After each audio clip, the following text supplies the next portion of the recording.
Do you ever feel like a small boat tossed on a vast, indifferent ocean? You're trying to navigate towards your goals, but the currents of the world seem overwhelmingly powerful. What if that's a complete illusion? What if you're not the boat at all? What if you are the lighthouse, the very point from which the creative light of the universe originates and takes its direction? The pain you feel is not insignificant. It is the quiet agony of believing yourself to be at the mercy of forces beyond your control, the exhausting conviction that creation happens to you rather than through you. You wake each morning and face a world that seems already formed, already decided, already moving in directions that have nothing to do with your desires or your will. This is the modern condition, the sense of being a passive recipient in a universe of active forces, a spectator in the grand theater of existence where all the meaningful roles have already been cast. You have been taught to align yourself with spiritual laws as if they were separate entities, distant powers that you must somehow appease or correctly petition, like a subject approaching a throne. But the great jurist and philosopher Thomas Troward, a man who brought the precision of legal reasoning to the mysteries of creation itself, taught something that shatters this entire paradigm. He revealed that the universal mind, that infinite reservoir of creative power that sustains galaxies and breathes life into every atom, is fundamentally impersonal and latent. It cannot initiate anything on its own. It is pure potential without direction, infinite power without purpose, waiting in absolute stillness for something to give its specificity and command. This is not a limitation of the universal mind. It is the very structure of reality itself, the architecture of how creation must necessarily operate. The promise before you is nothing less than the restoration of your true position in the cosmic order. You are about to learn the law of first cause, the principle that reveals your individual thought as the necessary trigger, the indispensable starting point that commands the entire power of the universe into specific, directed action. This is not metaphor or poetry. This is the mechanics of manifestation laid bare by one of history's most rigorous philosophical minds.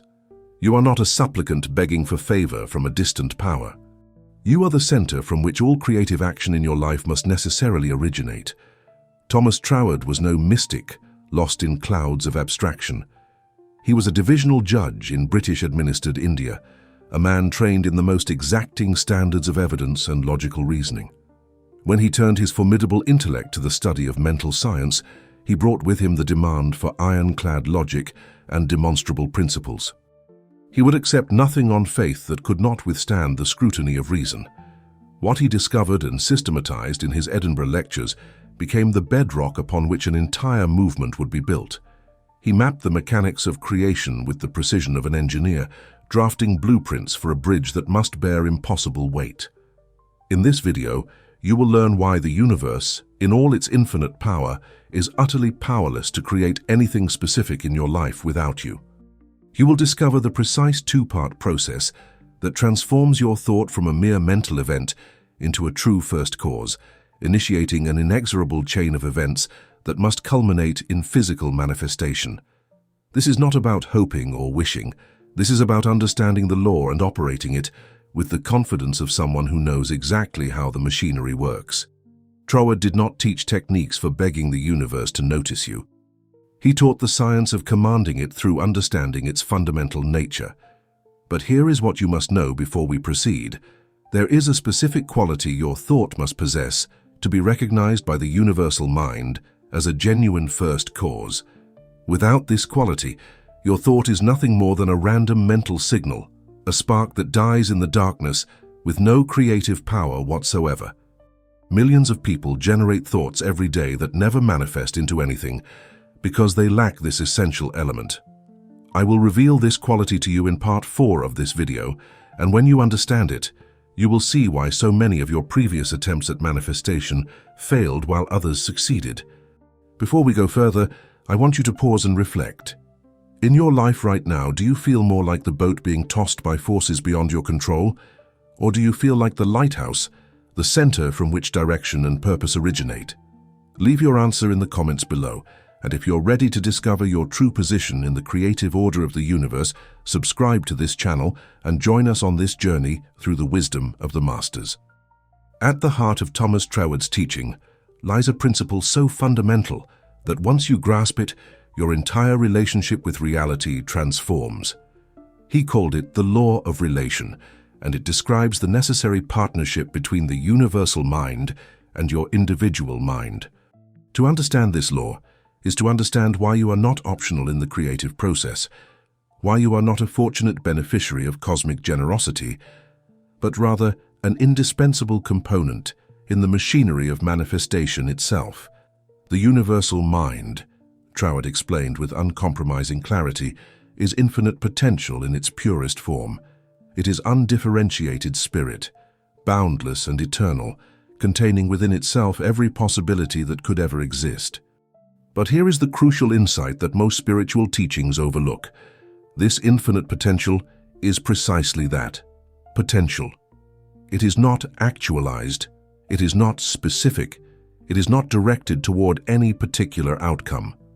The universal mind, in its pure state, is like an ocean of creative power with no shoreline, no channels, no direction of flow. It simply is, in all directions at once, which means it is effectively in no direction at all. This is not a deficiency. This is its very nature as the universal, the general, the all-encompassing source. For the infinite to remain infinite, it cannot choose one thing over another. It cannot prefer this outcome to that outcome. The moment it did, it would cease to be universal and become particular. This is where you enter the equation, not as a supplicant but as a necessity. Your individual mind is what Troward called a distributing center. You are the point of specificity in an ocean of generality.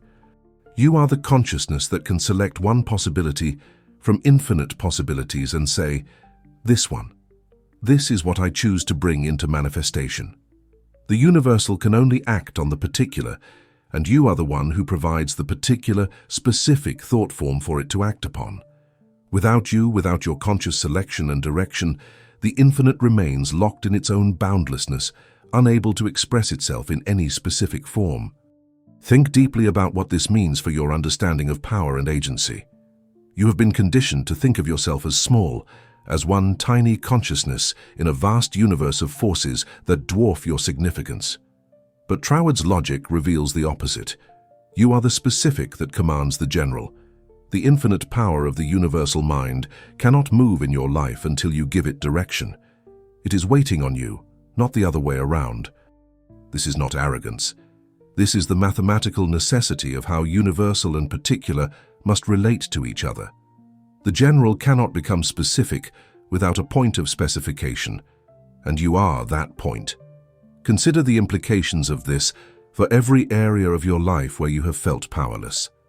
Your financial situation, your relationships, your health, your creative endeavors, in every single domain, the infinite potential of the universal mind is present, but it is undifferentiated. It contains the possibility of wealth and poverty, connection and isolation, vitality and disease, success and failure, all simultaneously. It is your thought, your specific mental selection, that draws one set of possibilities into manifestation while leaving others as mere potential. You are not asking the universe for something it may or may not grant. You are informing the universe of what you have selected from its infinite menu of possibilities. This is why Troward insisted that understanding must precede practice. You cannot effectively use a principle you do not understand, and you cannot truly understand the creative process until you grasp this fundamental relationship. The universal mind is not a personality that judges your worthiness or decides whether to grant your requests. It is a law, as impersonal and reliable as the law of gravity. It must respond to the specific stimulus of your thought, just as gravity must respond to mass. But just as you must understand gravity to build a bridge that doesn't collapse, you must understand this law of relation to consciously create outcomes that don't dissolve back into mere possibility. The beauty of Troward's teaching is that it removes all uncertainty about whether you have the power to create. You do. You must. You are the only thing that can transform universal potential into personal reality. The question is never whether you have this power. The question is only whether you understand it well enough to use it deliberately rather than accidentally. Most people are using this power unconsciously every day, creating by default rather than by design, manifesting whatever thought forms happen to dominate their mental space rather than consciously selecting the thought forms they wish to see materialized. When you recognize yourself as a distributing center, you begin to understand why your thoughts matter so profoundly. Every thought you think is a potential instruction to the universal mind. Every mental image you hold is a potential template for manifestation. The universe is not ignoring you. It is waiting for clear instructions from you. It is waiting for you to step into your role as the necessary initiator, the point of origin from which specific creation must begin. You are not a passive observer of a universe that creates according to its own mysterious will. You are an active participant, the one element without which nothing specific can be created. This understanding should fill you with both power and responsibility. Power because you now know that the infinite creative force of the universe is at your disposal, waiting only for your direction.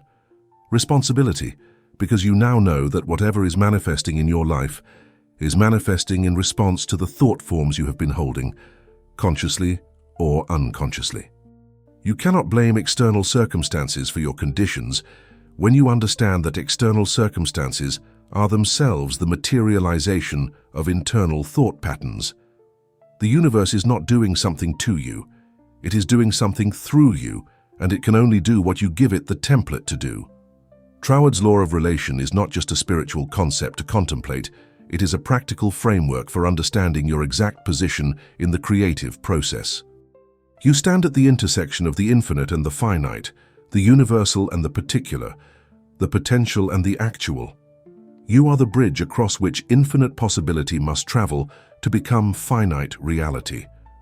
Without you, the bridge doesn't exist, and the infinite remains forever on one side, unable to cross into manifestation. This is not mystical poetry. This is the logical structure of how consciousness and creation must necessarily relate to each other. As you absorb this principle, you may feel a shift occurring in your perception of yourself and your relationship to the world around you. That shift is the beginning of true creative power. It is the moment when you stop seeing yourself as a victim of circumstances and start seeing yourself as the origin point of circumstances.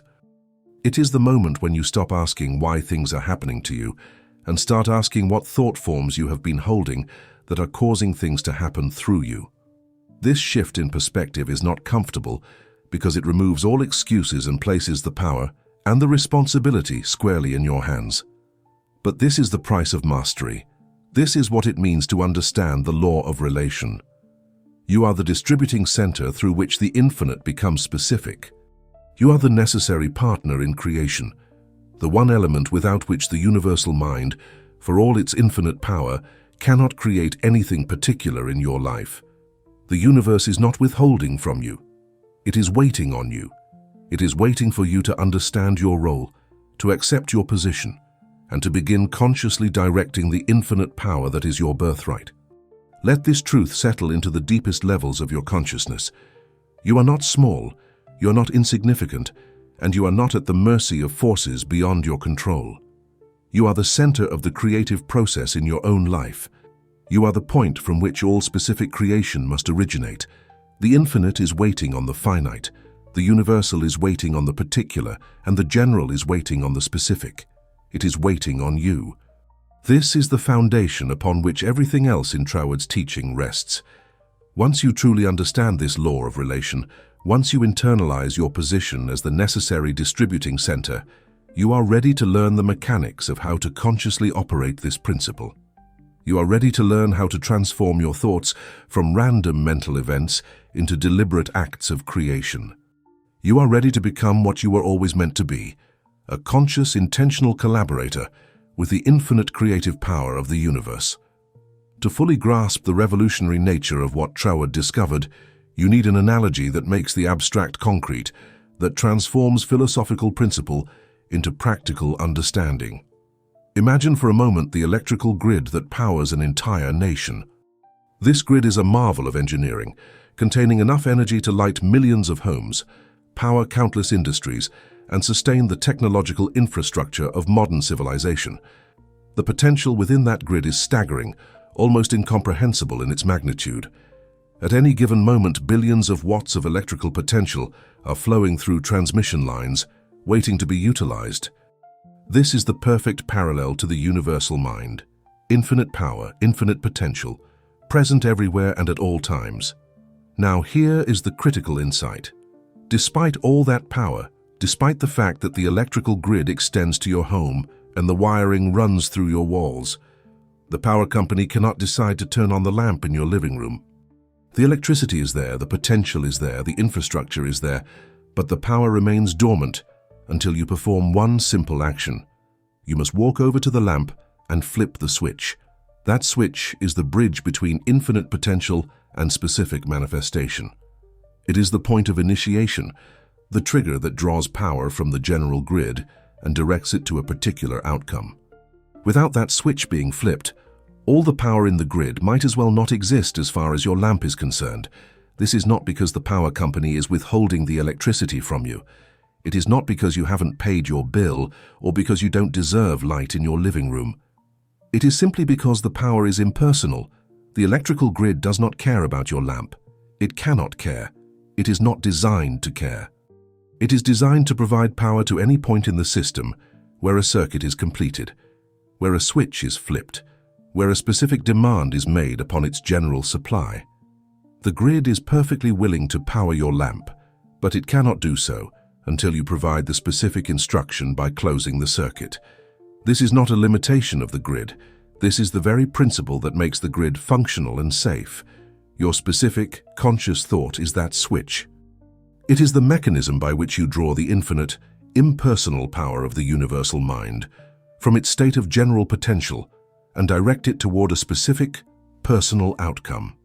The universal mind, like the electrical grid, contains infinite power, but it is impersonal. It cannot decide what to create in your life any more than the power grid can decide which lights to turn on in your house. It must wait for you to provide the specific instruction, the conscious direction, the deliberate selection of what you want to manifest. Without your thought acting as the switch, the infinite power remains exactly that, infinite and undirected, present but not active in any specific way in your life. This analogy reveals why so many people feel frustrated with spiritual teachings about manifestation. They hear that the universe is abundant, that infinite power is available to them, that they can create anything they desire. And yet, when they look at their lives, they see lack, limitation, and unfulfilled desires. The problem is not that the teaching is false. The problem is that they haven't understood their role as the switch. They are waiting for the universe to turn on their lamp, while the universe is waiting for them to flip the switch. They are expecting the power company to read their minds and activate the circuits they want activated, not understanding that the entire system is designed to respond to their specific instruction, not to initiate action on its own. Consider what happens when you truly understand this principle. You stop waiting for the universe to give you what you want. You stop petitioning, hoping, and wondering if today will be the day your desires manifest. Instead, you recognize that you are the one who must initiate the process. You are the switch. The power is always there, the potential is always present, but nothing happens until you consciously direct it through the specific thought form of what you want to create. This is not about forcing the universe to comply with your will. This is about understanding that the universe cannot comply with anything until you provide it with a specific instruction to comply with. The electrical grid analogy also helps you understand why vague thoughts produce vague results. Imagine trying to flip a light switch in the dark when you're not quite sure where the switch is located. You fumble around, you might hit it partially, you might miss it entirely. The result is inconsistent. Sometimes the light flickers on, sometimes it doesn't. Sometimes you accidentally hit a different switch and turn on something you didn't intend.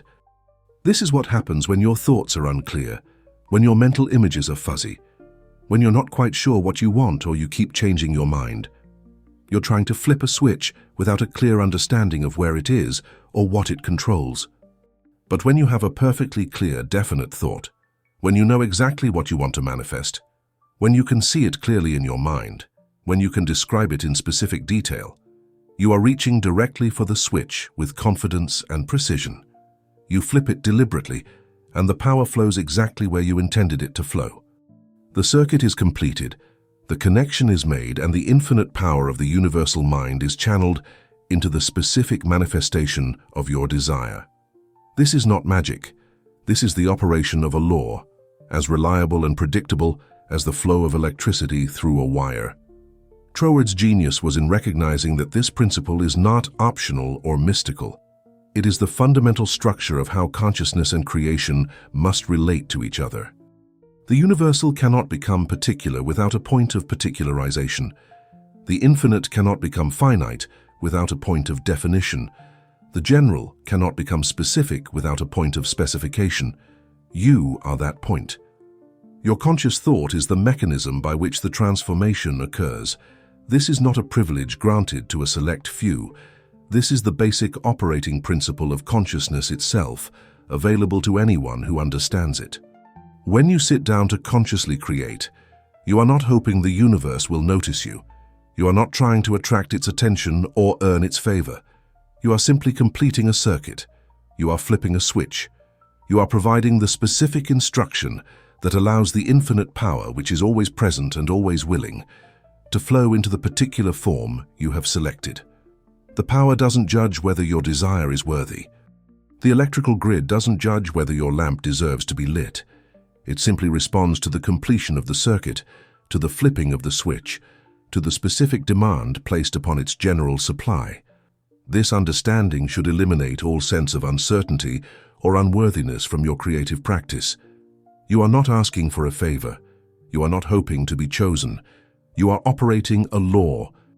When you flip a light switch in your home, you don't stand there wondering if the electricity will flow, hoping that today might be the day the power company decides to bless you with light.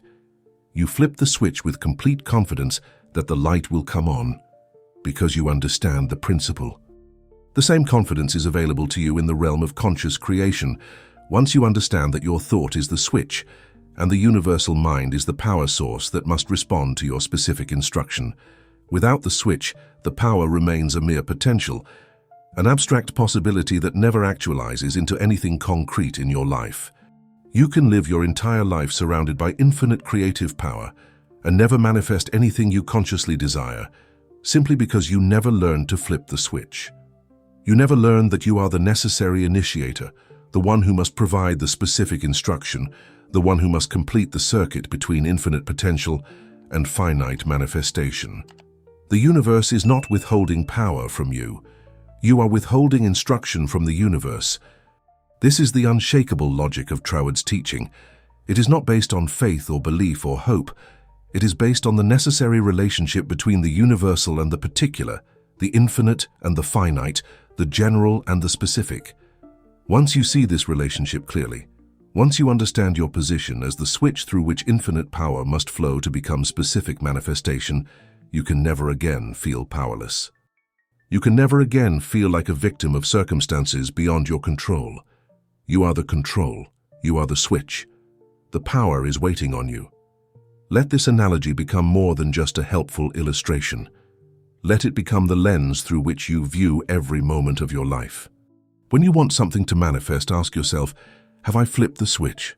Have I provided the clear, specific thought form that completes the circuit between infinite potential and desired outcome?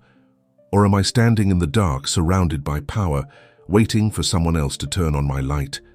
The answer to that question will determine whether you live as a conscious creator or as a passive victim. The power is there. It has always been there. The only question is whether you will finally reach out and flip the switch. Before you can effectively operate as the first cause in your own life, before you can consciously direct the infinite power of the universal mind toward specific manifestation, you must undergo a profound shift in your sense of identity and responsibility. This is not about learning a new technique or memorizing a formula. This is about fundamentally altering how you see yourself in relation to the creative power of the universe. Most people approach manifestation from a position of lack, limitation, and supplication. They see themselves as small beings in a vast universe, hoping that if they perform the right rituals or say the right words, the universe might grant them what they desire. This mindset is the very thing that prevents manifestation from occurring. The mental preparation Troward insisted upon is a shift from seeing yourself as a petitioner, asking for a favor, to seeing yourself as a necessary partner, collaborating with the infinite. This is not arrogance. This is not ego inflation. This is the accurate understanding of your actual position in the creative process. You are not begging the universe for something it may or may not give you. You are informing the universe of what you have selected from its infinite possibilities, and you are doing so with the full understanding that the universe cannot create anything specific in your life without your conscious direction. You are the starting point. You are the origin. You are the first cause. To embody this understanding requires more than intellectual agreement. It requires a felt sense of your own creative authority. You must cultivate within yourself the deep knowing that when you think a thought with clarity and feeling, you are not hoping something might happen. You are initiating something that must happen. This is the consciousness of a creator, not a beggar. This is the awareness of someone who understands the law and operates it with confidence. When you flip a light switch in your home, you don't hope the light will come on. You know it will come on because you understand the principle. The same certainty must infuse your creative thought. This shift in identity often requires you to confront and release deeply ingrained patterns of self-perception. You have been conditioned by society, by religion, by education, and by personal experience to see yourself as small, limited, and subject to forces beyond your control. These beliefs are not just incorrect, they are actively preventing you from accessing your true creative power. Every time you think of yourself as a victim of circumstances, every time you blame external conditions for your situation, every time you wait for the world to change before you can have what you want, you are reinforcing a false identity that keeps you locked in limitation. The required state of consciousness is one of profound responsibility. Not responsibility in the sense of burden or guilt, but responsibility in the sense of responsibility, the ability to respond, the power to initiate, the authority to direct.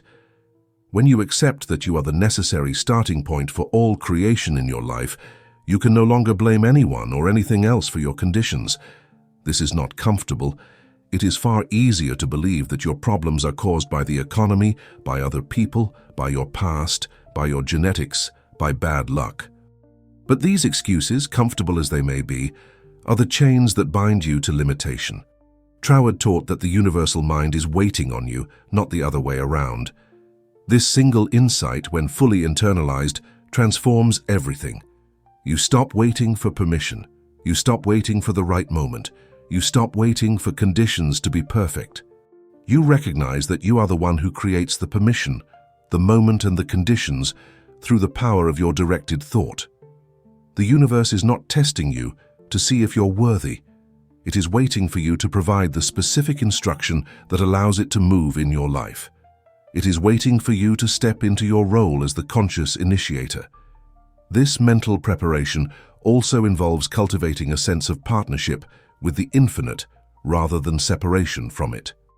You are not separate from the universal mind, trying to manipulate it from the outside. You are an individualized expression of it, a point of consciousness through which it can experience itself in specific personal ways. When you think a creative thought, it is not you versus the universe. It is the universe thinking through you, using your consciousness as the lens through which to focus its infinite power into specific manifestation. You are not working against the universe or even working on the universe. You are working with it, as it, through it. To reach this state of consciousness, you must practice seeing yourself as the center of your own creative universe, not the center of the entire cosmos, but the center of the creative process in your own life. Everything that manifests in your experience must pass through you first as thought. Nothing can appear in your world that did not first exist in your consciousness. This is not solipsism. This is the recognition that you are the distributing center through which universal potential becomes personal reality. You are the point of origin for all specific creation in your sphere of influence. Many people resist this level of responsibility because it means they can no longer blame external circumstances for their dissatisfaction. If you are truly the first cause, if you are truly the origin point of your experience, then you must acknowledge that your current conditions, whatever they are, have been created by the thought forms you have been holding. This can be a difficult truth to face, especially if your current conditions are painful or limiting, but this truth is also the key to your liberation. If you created your current conditions through unconscious thought, you can create new conditions through conscious thought. The mental preparation Troward prescribed is not a one-time event, but an ongoing practice of remembering who you are and what your role is in the creative process. Every day you must remind yourself that you are not a passive recipient of a predetermined fate. You are an active creator, a conscious initiator, a necessary partner in the manifestation of your desires. This reminder is not an affirmation you repeat mindlessly. It is a deep contemplation of the truth of your being, a meditation on the law of relation, a conscious choice to embody your creative authority. As you cultivate this state of consciousness, you will notice that your relationship with desire changes. You stop wanting things from a place of lack. You stop feeling desperate or needy. Instead, you begin to select what you wish to create from a place of calm authority. The way an architect selects materials for a building, you are not hoping the materials will appear. You are specifying what materials you require, knowing that the universe, like a reliable supplier, will provide them. This shift from desperate wanting to authoritative selection is one of the clearest signs that you have successfully completed the mental preparation. You must also cultivate a profound trust in the law itself. Not blind faith, but trust based on understanding. When you understand how electricity works, you trust that flipping a switch will turn on a light. You don't need faith, you have knowledge. Similarly, when you understand the law of relation, when you grasp your position as the necessary distributing center, you develop trust in the process. You know that when you provide a clear, specific thought form infused with feeling, the universal mind must respond. It is not a matter of belief, it is a matter of law. This mental preparation is the foundation upon which all effective creative work rests. Without it, you will approach manifestation as a beggar approaches a king, hoping for favor, uncertain of the outcome, ready to accept whatever scraps might be thrown your way. With it, you approach manifestation as a partner approaches a collaboration, clear about your role, confident in the process, certain of the outcome. The universe is not a distant power you must appease. It is an infinite resource you must learn to consciously direct through the power of your thought. As you move forward into the practical application of Troward's principles, carry this sense of identity with you. You are the lighthouse, not the boat. You are the switch, not the supplicant. You are the first cause, the necessary initiator, the center from which all specific creation in your life must originate. This is not pride, this is truth. This is not ego, this is understanding. This is not wishful thinking. This is the accurate perception of your actual position in the creative order of the universe. Embody this truth, and you are ready to learn the precise mechanics of how to transform thought into manifestation. The mental preparation is complete when you can sit in quiet contemplation and feel in the core of your being that you are not asking the universe for anything. You are informing it. You are directing it. You are collaborating with it as a necessary equal partner in the creative process. When you reach this state of consciousness, you have crossed a threshold. You have moved from the consciousness of limitation to the consciousness of creative authority. You are ready to become what you were always meant to be, a conscious, deliberate, powerful first cause in your own life. Now we arrive at the precise mechanics of creation, the exact process by which you transform a thought from a mere mental event into a genuine first cause that initiates an unstoppable chain of manifestation. Troward, with his characteristic precision, broke this process down into two distinct but inseparable steps. These are not optional variations or alternative approaches. These are the two necessary components that must both be present for your thought to become a true creative force. Miss either one, and you are simply generating mental activity with no creative power. Master both, and you become a conscious creator operating in full alignment with the fundamental laws of the universe. Step 1. The intellectual blueprint, form. The first step is the work of your conscious reasoning mind. You must create a perfectly clear, definite, and stable mental image of what you want to manifest. This is not a vague wish or a general desire. This is a specific, detailed, concrete mental picture that could serve as an architectural blueprint for a builder. If you want to manifest a new home, you don't just think, "I want a nice house." You see the house in your mind with crystal clarity. You see the color of the exterior, the layout of the rooms, the view from the windows, the feeling of walking through the front door. You create a mental image so detailed and so stable that you could describe it to someone else and they could draw it. This intellectual blueprint is the mold into which the creative power will flow. Think of it as creating a form, a container, a specific shape that will determine the final manifestation. In traditional manufacturing, before you can cast metal into a tool, you must first create the mold. The mold doesn't contain the substance, it contains the shape. Your clear mental image is the mold. It is the form that will determine what shape the infinite creative substance takes when it materializes in your life. This is why clarity is not optional. A vague mold produces a vague result. An unclear blueprint produces an unclear manifestation. The work of creating this intellectual blueprint requires discipline. Your mind is accustomed to wandering, to jumping from thought, to entertaining conflicting ideas simultaneously.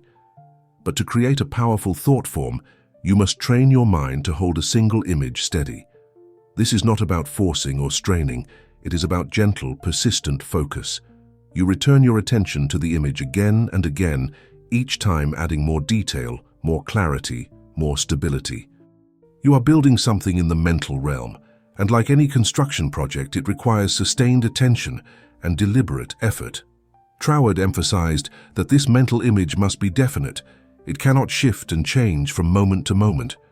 If you're trying to manifest financial abundance, you cannot hold the image of receiving a specific sum of money one moment and then switch to imagining a new job the next moment and then switch to visualizing a business success the next.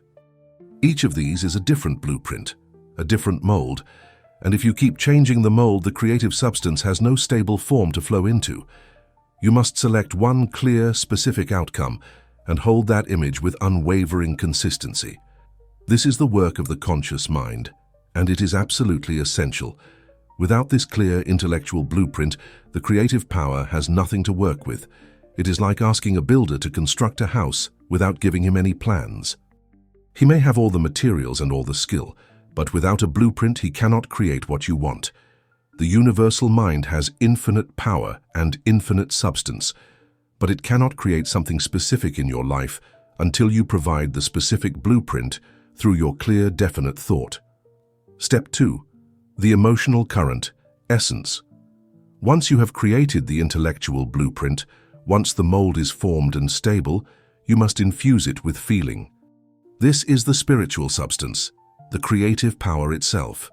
Troward taught that feeling is the livingness of thought. A thought without feeling is like a blueprint sitting on a shelf. It has form, but it has no power to manifest. It is the emotion, the feeling, the sense of reality that you attach to the thought that acts as the current of creative energy flowing into the mold and beginning the actual process of materialization. This is not about generating artificial emotion or forcing yourself to feel something you don't feel. This is about cultivating the genuine emotional state that would be present if your desire were already fulfilled. If you are creating the blueprint of a new home, once the image is clear and stable, you then feel the emotions of already living in that home. You feel the satisfaction, the security, the joy, the peace. You don't feel the emotions of wanting the home or hoping for the home. You feel the emotions of having the home, of it being your present reality. This distinction is crucial and is where most people fail in their creative work. They create a clear mental image, but then they infuse it with the feeling of lack, of wanting, of desperate hope. This is like creating a perfect mold and then filling it with the wrong substance. The feeling of lack creates more lack. The feeling of desperation creates more desperation. The feeling you must cultivate is the feeling of completion, of fulfillment, of already possessing what you desire. This feeling is the creative substance that flows into the mold of your thought and begins the process of physical manifestation. Troward called this the livingness of thought because it is what makes a thought alive, what gives it the power to create. You can think about something intellectually all day long, analyzing it, planning it, considering it from every angle, but until you feel it as real, until you infuse it with the emotional current of present reality, it remains a dead thought with no creative power. The feeling is what breathes life into the form. The feeling is what activates the law. The feeling is what tells the universal mind. This is not just a passing fancy or an idle daydream. This is a genuine selection, a true desire, a real instruction that requires manifestation. The process of infusing your thought with feeling is not separate from the process of creating the intellectual blueprint. They work together. As you hold the clear mental image, you simultaneously feel the emotions associated with that image being your present reality. The two steps are distinct in description, but unified in practice. You are creating form and filling it with essence at the same time. You are providing both the shape and the substance, both the mold and the material, both the blueprint and the life force that will transform that blueprint into physical reality. This two-part process is the complete act of creation. It is how you transform from being a passive observer of life to being an active creator of life. Every time you engage in this process, creating a clear mental image and infusing it with the feeling of its present reality, you are operating as a first cause. You are initiating a chain of causation that must lead to manifestation. This is not magic or wishful thinking. This is the conscious operation of a law, the deliberate use of a principle that is always operating whether you understand it or not. Troward insisted that both elements must be present. Form without essence is powerless. Essence without form is directionless. You need both the clear intellectual blueprint and the emotional current of feeling. You need both the mold and the substance. You need both the shape and the life. When you bring these two elements together in your consciousness, when you hold a clear, stable mental image while simultaneously feeling the emotions of that image being your present reality, you have completed the act of creation in the mental realm. What remains is simply the time lag required for that mental creation to materialize in the physical realm. This time lag is not evidence that the process isn't working. It is simply the nature of how the mental translates into the physical. When you plant a seed, you don't expect to see a full-grown plant the next morning. You understand that there is a process of growth, a period during which invisible forces are working beneath the surface to bring the seed to fruition. The same is true with your thought seed. Once you have created the complete thought, form plus essence, blueprint plus feeling, you have planted the seed in the mental soil. The law of growth, which is an inherent principle of the universal mind, now takes over to bring it to physical manifestation. This brings us to the often overlooked third element of the process, what you do after you have initiated the creation. Troward was clear about this. Once you have completed the two-part process, once you have created the clear mental image and infused it with feeling, your job is to let the law work. You do not dig up the seed to check if it's growing. You do not constantly worry about whether the manifestation is happening. You do not anxiously scan your physical reality every day to see if there are signs of progress. This anxious checking is actually a form of doubt, and doubt is a counterthought that interferes with the creative process. After you have done the creative work, after you have provided the clear blueprint and the emotional current, you must trust the law to do its work. This doesn't mean you become passive or stop taking action in the physical world. It means you stop interfering with the creative process through doubt, anxiety, and constant checking. You have flipped the switch. The power is flowing. The circuit is complete. Now you allow the law of growth to operate without interference. You continue to hold the thought form when you consciously engage with it, but you don't obsess over it or worry about it. You know the seed is planted, and you trust the soil to do its work. This post-technique phase is where many people sabotage their own manifestations. They do the work of creating a clear thought form, they infuse it with feeling, and then immediately they begin to doubt. They look at their current circumstances, which have not yet changed, and they think, it's not working.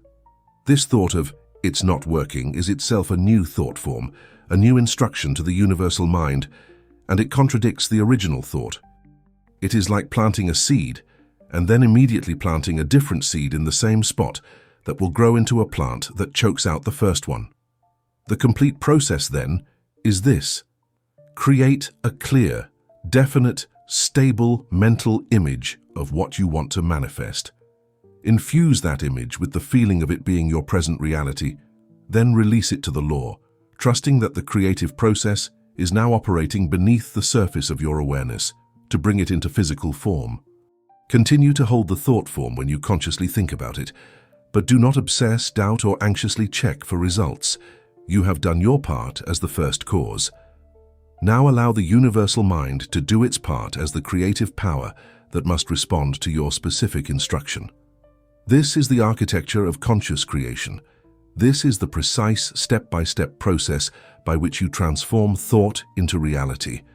It is not complicated, but it does require understanding and practice. You must train your mind to create clear, stable mental images. You must cultivate your capacity to feel emotions as present reality rather than future hope. And you must develop the trust and patience to let the law work without interference. Master these three elements, and you have mastered the fundamental mechanics of manifestation. You have become a conscious, deliberate, powerful first cause in your own life. Now we must address the critical errors that prevent most people from successfully operating as a first cause, even when they understand the principle intellectually. These are not minor mistakes or inconsequential oversights. These are fundamental errors that completely neutralize your creative power, that transform what should be a potent act of creation into nothing more than wishful thinking. Troward's teaching is precise, and precision matters. A surgeon cannot be approximately correct when performing an operation. An engineer cannot be mostly accurate when calculating load-bearing capacity, and you cannot be vague or inconsistent when operating the laws of mental creation. The law is exact, and it requires exact application. Mistake number 1, a thought without life. This is the fatal error that renders countless hours of visualization and affirmation completely powerless, and it is the specific quality I promised to reveal to you in part 1. You can have the most detailed blueprint in the world. You can spend hours creating a crystal clear mental image of what you want to manifest, with every detail perfectly specified, every element clearly defined. You can describe your desire so precisely that someone else could draw it based on your description. But if you do not infuse that thought with feeling, if you do not breathe the emotional life of present reality into it, it is nothing more than a dead thought. A dead thought is a thought that exists only in the intellectual realm, a thought that has form but no essence, structure but no substance, blueprint but no life force. It is like a light switch that isn't connected to the power source. The switch may be perfectly functional, the wiring in the wall may be perfectly installed, but if there's no connection to the electrical grid, flipping the switch does nothing. The feeling, the emotion, the sense of present reality, this is the connection to the power source. This is what transforms a mental image from an idle daydream into a genuine instruction to the universal mind. Most people who fail at conscious creation fail precisely at this point. They create the intellectual blueprint, but they do it from a state of lack, from a consciousness of not having, from an emotional position of wanting and hoping and wishing. This emotional state is the opposite of what is required. When you feel the lack of something, when you feel the wanting of it, you are infusing your thought form with the essence of lack and wanting. And the universal mind, being impersonal and responsive only to the nature of the thought form you provide, must manifest more lack and more wanting. It cannot do otherwise. It can only create in accordance with the blueprint and essence you provide. The quality your thought must possess is livingness, the feeling of present reality, the emotion of already having, the sense of completion and fulfillment. When you think about your desire, you must feel the way you would feel if it were already manifest in your life right now. Not the way you will feel someday in the future when it manifests, but the way you feel now, in this present moment, as if the manifestation has already occurred. This is not pretending or lying to yourself, This is understanding that in the mental realm, where all creation begins, your desire is already complete the moment you form the thought with clarity and feeling. This is the secret that separates successful creators from unsuccessful ones. Successful creators have learned to generate the feeling of fulfillment before the physical manifestation appears. They have trained themselves to feel wealthy before the money arrives, to feel loved before the relationship manifests, to feel healthy before the body heals. They understand that the feeling is not the result of the manifestation. The feeling is the cause of the manifestation. The physical world is the effect, not the cause. Your emotional state is the cause, not the effect. This reverses the normal logic of human experience, but it is the accurate logic of creative law. Mistake number 2, the negative first cause. The law of creation is absolutely impersonal. It does not judge the content of your thoughts. It does not decide that some thoughts are good and should be manifested, while other thoughts are bad and should be ignored. It simply responds to the thought form you provide, whatever that thought form may be. This means that if your dominant thought, infused with powerful feeling, is one of fear, lack, or resentment, you have created a powerful first cause for more fear, more lack, and more resentment. The universe will faithfully execute that blueprint just as reliably as it would execute a positive blueprint. This is perhaps the most sobering aspect of Troward's teaching. You are always creating. You are always operating as a first cause. The question is never whether you are using the law.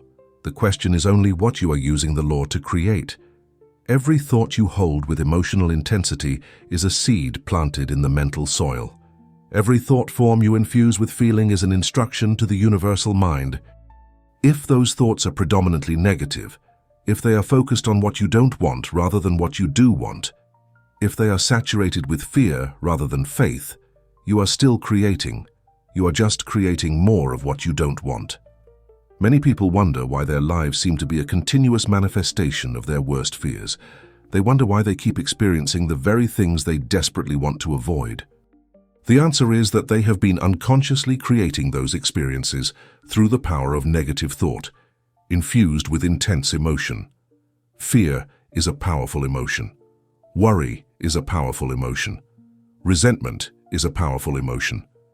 When you combine these intense emotions with clear mental images of what you're afraid of, what you're worried about, what you resent, you have created a perfect thought form for manifestation.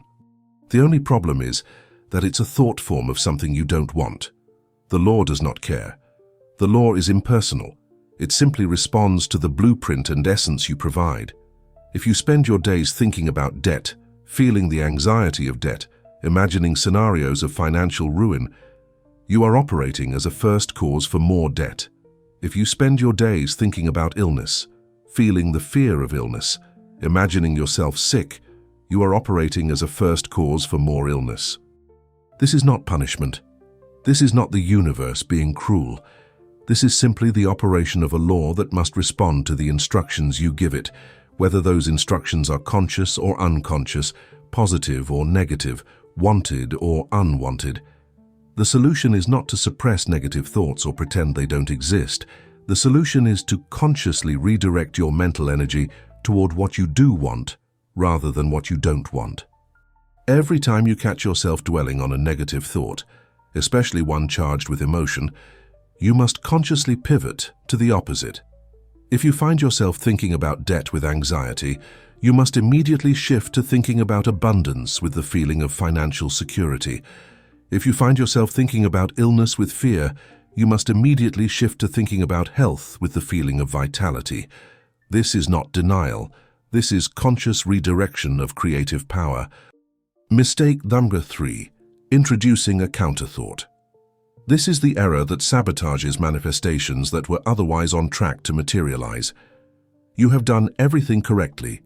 You have created a clear mental image. You have infused it with the feeling of present reality. You have initiated the creative process as a true first cause. The seed is planted, the law is operating, the manifestation is in process. And then you introduce a counter-thought. You allow doubt to enter your mind. You look at your current circumstances and think, this isn't working. You begin to question whether the law is real, whether you're doing it right, whether you're worthy of receiving what you desire. Each of these doubtful thoughts is itself a thought form. Each of these questions is itself an instruction to the universal mind. And if these counter-thoughts are charged with emotion, the emotion of doubt, fear, or disappointment, they become powerful first causes in their own right, working in direct opposition to your original thought. It is like planting a seed, and then, a few days later, planting a different seed right next to it that will grow into a weed that chokes out the original plant. You have not simply failed to water the original seed, you have actively planted something that will kill it. This is why Troward emphasized the importance of letting the law work without interference. Once you have initiated the creative process, your job is to maintain the thought form when you consciously think about it, but not to obsess over it, doubt it, or constantly check to see if it's manifesting. The checking itself is a form of doubt. If you truly trusted that the seed was growing, you wouldn't need to dig it up every day to see if roots have formed. You would simply water it occasionally and trust the natural process of growth to do its work. The counter-thought is particularly insidious because it often comes disguised as reasonable concern or practical thinking. You tell yourself you're just being realistic when you look at your bank account and think, "I don't see how this financial goal can possibly manifest." You tell yourself you're just being sensible when you look at your current relationship status and think, "I don't see any evidence that this is working." But these realistic thoughts are counter-thoughts. They are new instructions to the universal mind that contradict your original instruction, and because they are usually charged with the emotion of disappointment or frustration, they are powerful instructions. The discipline required here is the discipline of mental fidelity. You must remain faithful to your original thought form. You must refuse to entertain contradictory thoughts, especially contradictory thoughts charged with emotion. This doesn't mean you ignore physical reality or stop taking practical action. It means you don't allow physical reality, which is always showing you the results of your past thinking, to determine your present thinking. You understand that there is a time lag between thought and manifestation, and you refuse to judge the process by looking at conditions that were created by your old thought patterns.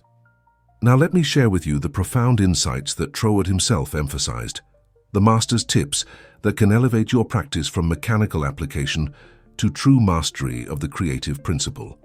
These are not additional techniques or supplementary practices. These are the deepest truths that underlie everything we've discussed, the philosophical foundations that, when truly understood, transform your entire relationship with the creative process. Troward was not just teaching a method, he was revealing the fundamental nature of reality itself. The first of these profound insights is this: our thought of anything is the thing itself in its inception. Read that again slowly. Let it penetrate beyond your intellectual understanding into your deeper knowing. Your thought of a thing is not separate from the thing. It is not a representation of the thing. It is not a hope for the thing. It is the thing itself in its beginning stage, in its formative stage, in its inception. When you think a clear thought infused with feeling, you have not merely imagined something that might someday exist. You have actually created it in the mental realm, which is the realm where all physical things must first exist before they can manifest in form. This insight dissolves the false separation between thought and reality. Most people believe that thought is internal and subjective, while reality is external and objective, and never shall the two meet except through physical action. But Troward reveals that this separation is illusory. Thought is the first stage of reality. The mental is the beginning of the physical. When you hold a thought with clarity and feeling, you have initiated the creative process, and the physical manifestation is simply the completion of what you have already begun in consciousness. The thought is not about the thing. The thought is the thing in its earliest form. This understanding should dramatically increase your confidence in the creative process. You are not hoping that your thought might somehow influence reality from a distance. You are not wishing that your mental images might attract corresponding physical circumstances. You are actually creating in the only realm where creation can begin, the mental realm. The physical is always the effect, never the cause. The mental is always the cause, never the effect. Your thought is not a reaction to reality. Reality is a reaction to your thought. This is the complete reversal of ordinary perception, and it is the key to conscious creation. The second profound insight from Troward is this: the Spirit can only do for you what it can do through you. This is the crystallization of everything we've discussed about the law of relation, about your position as the necessary distributing center, about your role as the first cause. The universal mind, the Spirit, the infinite creative power, whatever name you give it, cannot create anything specific in your life except by working through your consciousness. It cannot bypass you. It cannot override you. It cannot create for you without your conscious participation. This is not a limitation of the Spirit. This is the very structure of how universal and particular must relate. The universal can only become particular through a point of particularization, and you are that point. The Spirit can only do for you what it can do through you, because you are the necessary channel, the required conduit, the indispensable medium through which the infinite becomes finite in your experience. This is why your thought is so powerful. This is why your consciousness is so important. This is why you are the center of the creative process in your own life. When you truly grasp this insight, you realize that waiting for the universe to do something for you is like waiting for the electrical grid to turn on your lamp without you flipping the switch. It cannot happen. The power is there, the potential is there, but it cannot act in your specific life until you provide the specific instruction through your conscious thought. The Spirit is not withholding anything from you. It is waiting on you to provide the clear direction that allows it to work through you to create for you. You are not separate from the creative power. You are the point through which it must flow to become specific manifestation. These two insights together form the philosophical foundation of all effective creative work. Your thought is the thing itself in inception, and the Spirit can only do for you what it can do through you. These are not comforting platitudes or inspirational sayings.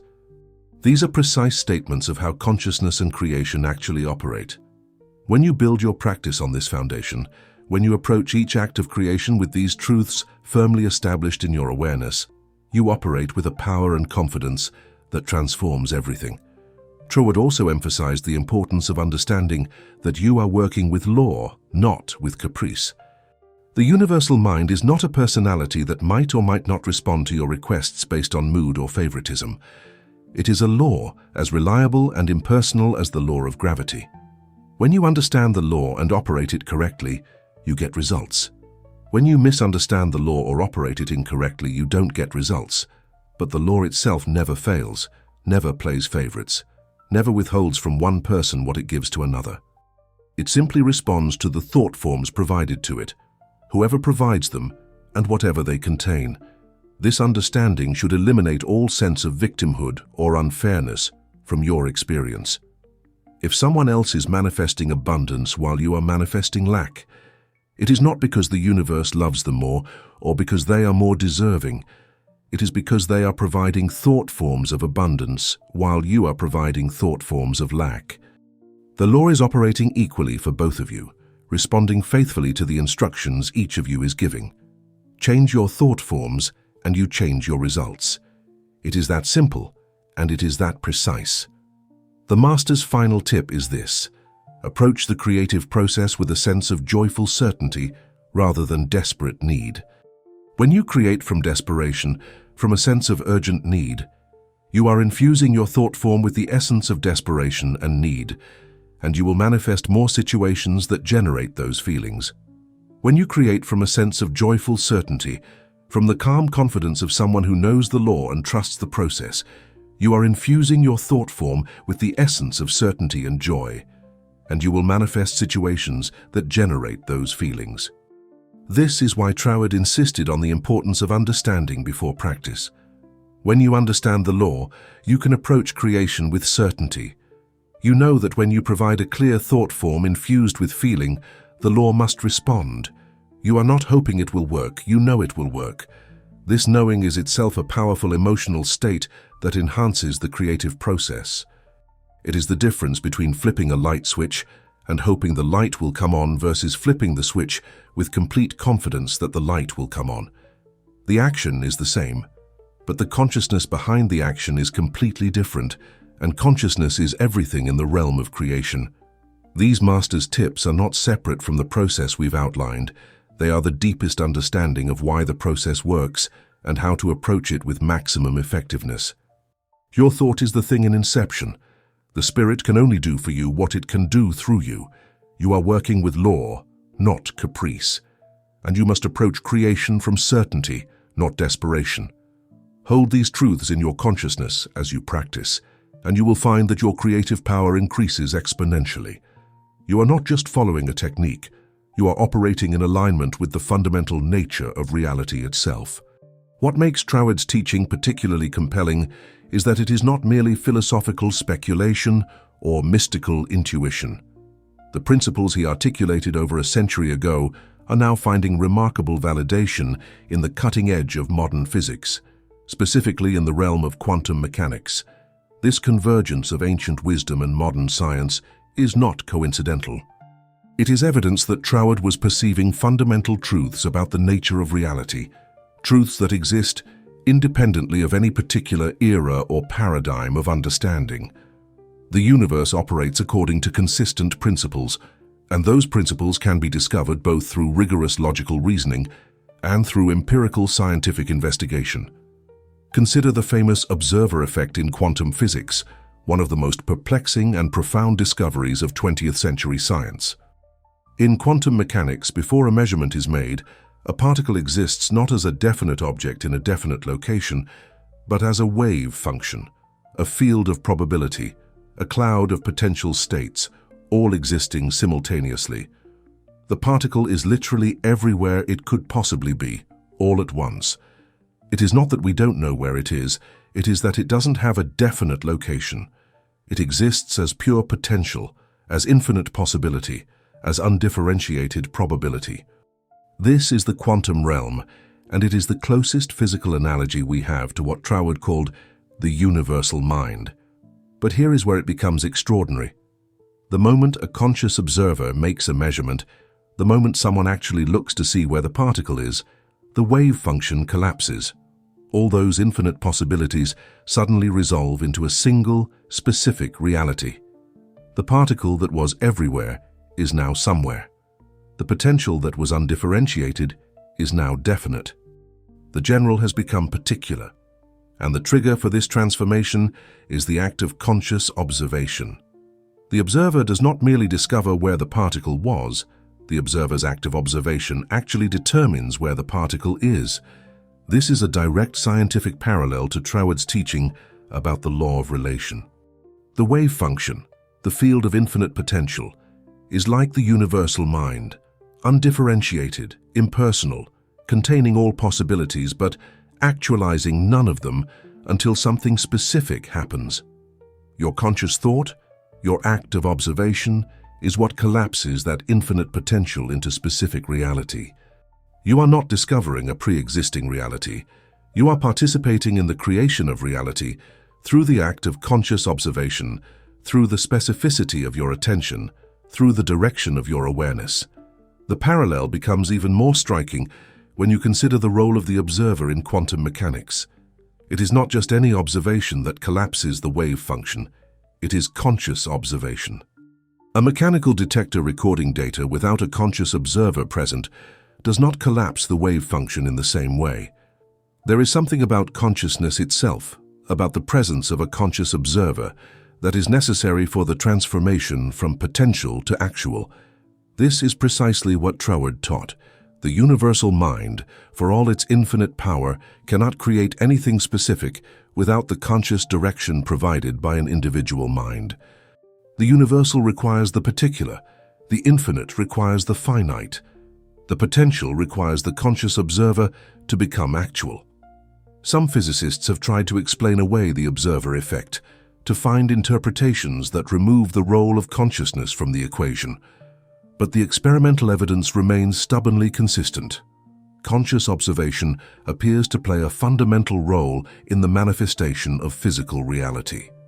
The universe at its most basic level is not a collection of solid pre-existing objects. It is a field of probability, of potential, of possibility that becomes definite only when consciousness interacts with it. This is not mysticism. This is what the mathematics and the experiments consistently show. Now consider what this means for your understanding of your own creative power. When Troward taught that your thought is the thing itself in its inception, he was describing what quantum physics would later discover.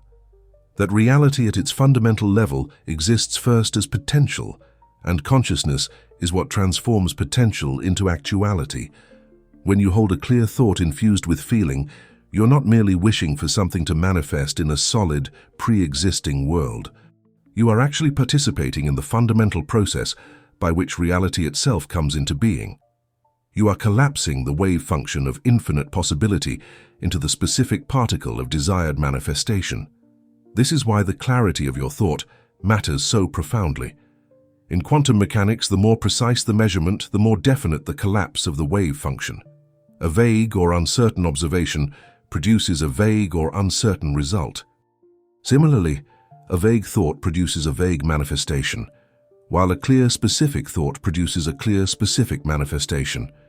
The precision of your mental blueprint directly affects the precision of the physical outcome, just as the precision of quantum measurement directly affects the definiteness of the quantum state.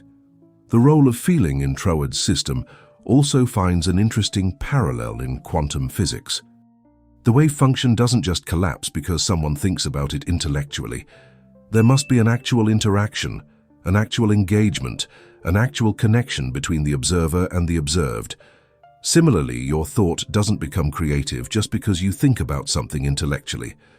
There must be feeling, emotional engagement, a sense of reality and connection. The feeling is what makes the thought alive, what makes it an actual creative force rather than a mere intellectual abstraction. Even the concept of the time lag between thought and manifestation finds a parallel in quantum physics. The collapse of the wave function is not instantaneous across all of space. There is a process, a propagation, a period during which the effects of the observation spread outward and the definite state stabilizes. Similarly, there is a period between the moment you create a clear thought form and the moment it fully manifests in physical reality. This is not evidence that the process isn't working. It is simply the nature of how the mental translates into the physical, how the quantum becomes the classical, how the potential becomes the actual. What makes this convergence between Troward's teaching and quantum physics so compelling is that Troward developed his principles through pure logical reasoning with no knowledge of quantum mechanics, which wouldn't be discovered until decades after his lectures. He arrived at these conclusions by thinking deeply about the nature of consciousness and creation, by applying rigorous logic to metaphysical questions, by refusing to accept contradictions or inconsistencies in his understanding.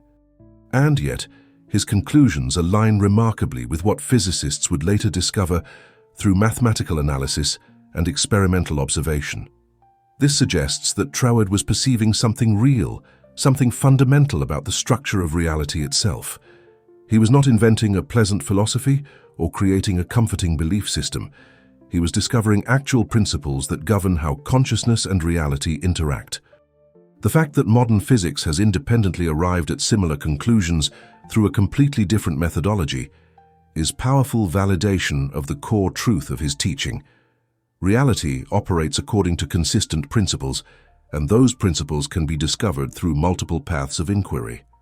The implications of this convergence are profound. It means that when you engage in conscious creation, when you form clear thoughts infused with feeling, you are not engaging in wishful thinking or self-deception. You are engaging in the fundamental process by which reality itself comes into being.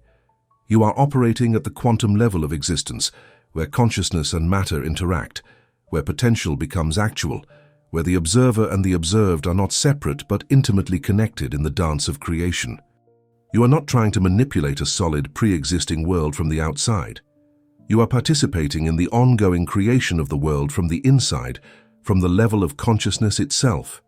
This understanding should dramatically increase your confidence in the creative process. You are not fighting against the nature of reality when you practice conscious creation. You are aligning with the nature of reality. You are working with the fundamental principles that govern how the universe operates at its deepest level. The universe is not a solid, unchangeable thing that you must somehow force to comply with your desires. The universe is a field of infinite potential that is waiting for your conscious direction to collapse into specific manifestation. This is not metaphor.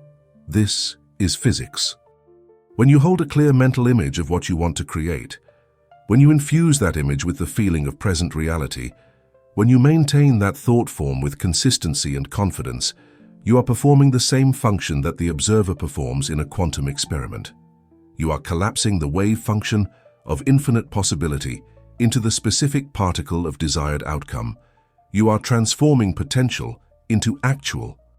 You are operating as the necessary bridge between the universal and the particular, between the infinite and the finite, between the undifferentiated field of all possibilities and the specific manifestation of one chosen possibility. This is the scientific validation of what Troward taught through logical reasoning. This is the convergence of ancient wisdom and modern discovery. This is the evidence that you are not deluding yourself when you claim creative power through conscious thought. You are recognizing and operating a fundamental principle of reality itself, a principle that exists whether you understand it or not, but that becomes infinitely more powerful when you understand it and apply it consciously. You are the observer whose consciousness collapses infinite potential into specific reality. You are the first cause in your own quantum field of possibilities. This is not mysticism. This is the nature of existence itself. The influence of Thomas Troward's teaching extends far beyond his own lifetime and his own writings. His work became the intellectual foundation for an entire movement of thought, a movement that has shaped the understanding of millions of people seeking to consciously create their reality. Troward was not just another voice in the chorus of new thought teachers. He was the master logician, the systematic thinker, the rigorous philosopher who provided the intellectual framework that gave credibility and structure to what might otherwise have remained vague spiritual speculation. He was in many ways the teacher's teacher, the source from which countless other teachers drew their understanding. Genevieve Behrend holds the unique distinction of being Troward's only personal student. In an era when Troward's lectures were gaining recognition, but personal instruction from him was virtually impossible to obtain, Behrend demonstrated the very principles Troward taught by using mental science to manifest the opportunity to study with him directly. She traveled from America to England with no guarantee of acceptance, operating on faith in the principles she had learned from his writings. Her determination and her application of Troward's teachings impressed him enough that he agreed to take her as his student, making her the sole recipient of his personal instruction. What Behrend learned from Troward, she systematized and shared in her own work, most notably in Your Invisible Power, a book that became a bridge between Troward's sometimes dense philosophical prose and a more accessible presentation for general readers. She took the logical framework Troward had constructed and translated it into practical application, demonstrating through her own life experiences that these principles were not merely theoretical, but could be applied to create tangible results. Her work influenced countless individuals who might never have encountered Troward's original lectures, but who absorbed his principles through her more accessible presentation. Ernest Holmes, the founder of religious science and the author of The Science of Mind, was profoundly influenced by Troward's work. Holmes took Troward's logical framework and expanded it into a comprehensive spiritual philosophy and practical methodology. Where Troward focused primarily on the intellectual understanding of mental laws, Holmes created an entire system of spiritual practice, including treatments, affirmations, and a structured approach to applying mental science principles. The Science of Mind movement, which has influenced millions worldwide, is built directly on the foundation that Troward laid. The lineage of influence extends even further. Teachers and authors who shaped the modern self-help and personal development movements drew heavily from the well that Troward dug. While they may not always cite him directly, the core principles they teach, the power of thought, the role of the individual mind in creating reality, the impersonal nature of universal law, the necessity of clear mental images combined with feeling, these are all principles that Troward articulated with unprecedented clarity and logical rigor. He provided the intellectual foundation that made it possible for these ideas to be taken seriously, to be systematized, to be taught with confidence. What makes Troward's legacy particularly significant is the intellectual credibility he brought to these teachings. He was not a mystic claiming special revelation. He was not a guru demanding faith in his personal authority. He was a trained jurist, a man of logic and reason, who approached these questions with the same rigor he would bring to a legal case. He demanded evidence. He insisted on logical consistency. He refused to accept contradictions.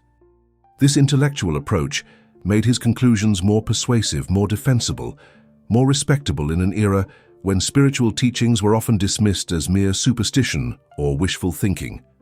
The fact that a man of Troward's intellectual caliber and professional standing would dedicate himself to systematizing the principles of mental science gave those principles a legitimacy they might not otherwise have had. When a divisional judge in the British colonial system, a man trained in the most exacting standards of evidence and reasoning, declares that consciousness creates reality through specific mental laws, it carries weight. It suggests that these principles can withstand rigorous scrutiny, that they are not merely comforting beliefs, but demonstrable truths about the nature of existence. Troward's legacy is not just in the specific techniques he taught or the specific words he wrote.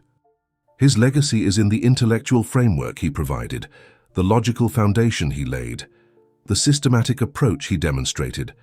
He showed that it was possible to think rigorously about consciousness and creation, to apply the same standards of logic and evidence to metaphysical questions that one would apply to physical questions. He proved that mental science was not incompatible with intellectual rigor, that spiritual principles could be understood and applied with the same precision as mathematical principles. This legacy continues today in every teacher who emphasizes the importance of understanding the principles behind manifestation rather than just following techniques blindly. It continues in every approach that treats consciousness and creation as subjects worthy of serious study rather than mere belief. It continues in the growing convergence between spiritual teachings and scientific discoveries, as we saw in the previous section with quantum physics. Troward pioneered the integration of logical reasoning and spiritual insight, and that integration has become increasingly important as we seek to understand consciousness in an age of scientific sophistication. The influence of Troward's work is often invisible because it has been so thoroughly absorbed into the collective understanding of how consciousness and reality interact. Ideas that were revolutionary when he first articulated them have become commonplace in modern spiritual and self-help literature. The notion that your thoughts create your reality, that you must combine clear mental images with feeling to manifest desires, that the universe operates according to impersonal laws that respond to your mental direction, these ideas are now so widespread that people often don't realize they have a specific source, a specific origin point in the systematic work of thinkers like Troward. This is the mark of truly foundational work.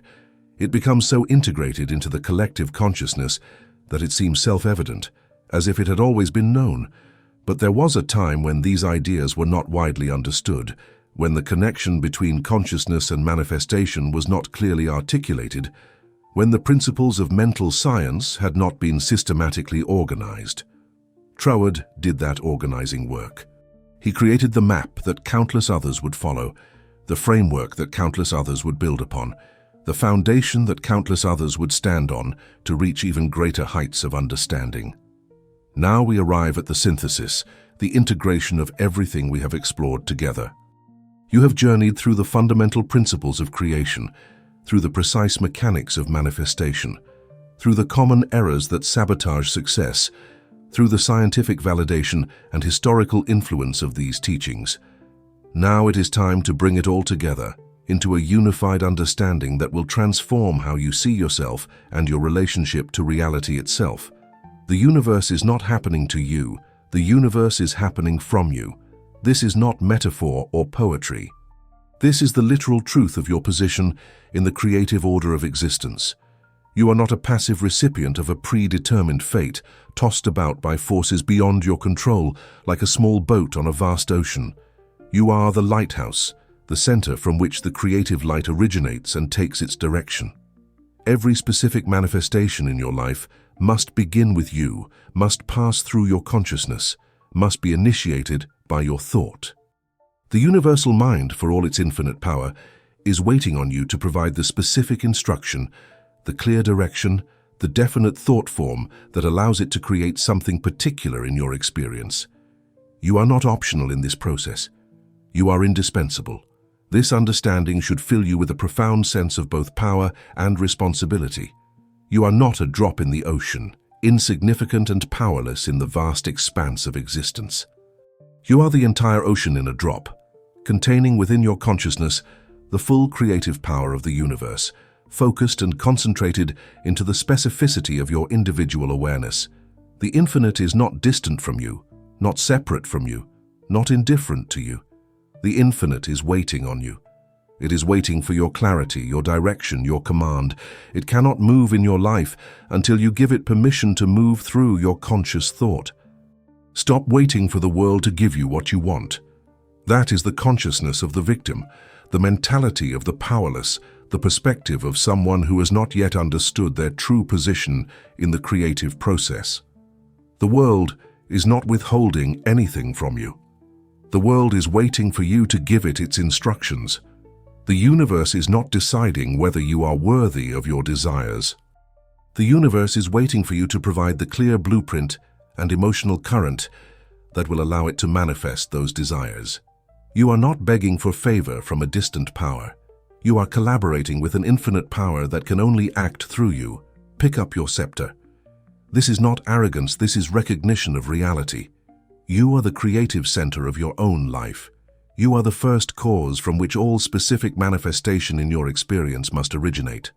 You are the necessary distributing center through which universal potential becomes personal reality. This is not a privilege granted to a select few. This is the fundamental structure of how consciousness and creation relate to each other, and it is true for every conscious being. The question is not whether you have this power. The question is only whether you will recognize it and learn to use it consciously. Every thought you hold is a potential starting point for a new chain of causation. Every mental image you create is a potential blueprint for manifestation. Every emotion you feel is a potential current of creative energy flowing into form.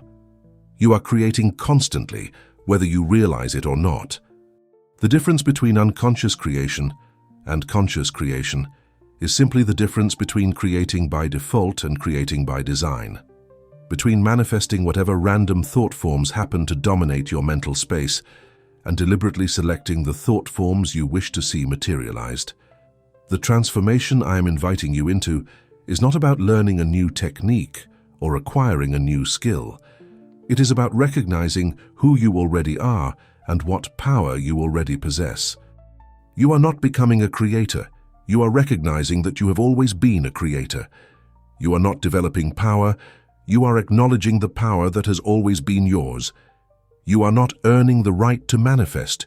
You are accepting the responsibility that comes with the creative authority that is your birthright as a conscious being. This recognition changes everything. When you know that you are the center, when you understand that the universe is waiting on you rather than you waiting on the universe, when you grasp that your thought is the necessary trigger for all specific creation in your life, you can no longer play small. You can no longer hide behind excuses. You can no longer blame circumstances or other people or bad luck for your conditions. You must step into your full creative authority and accept both the power and the responsibility that come with it. I want to offer you a practical challenge, a way to begin embodying this understanding immediately. I call it the First Cause Challenge, and it is designed to give you direct experiential evidence of the principles we have explored. For one day, just one day, select one small, specific outcome you would like to see manifest. Not something vague or distant, but something concrete and achievable within a short time frame.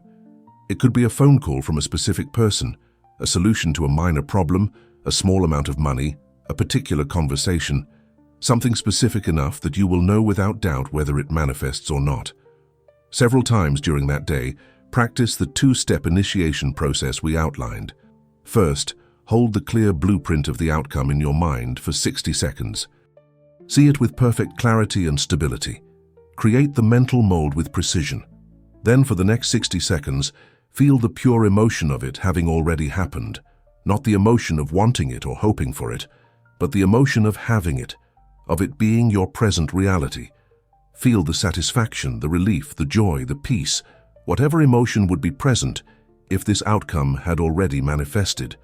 The goal of this challenge is not to prove anything to anyone else.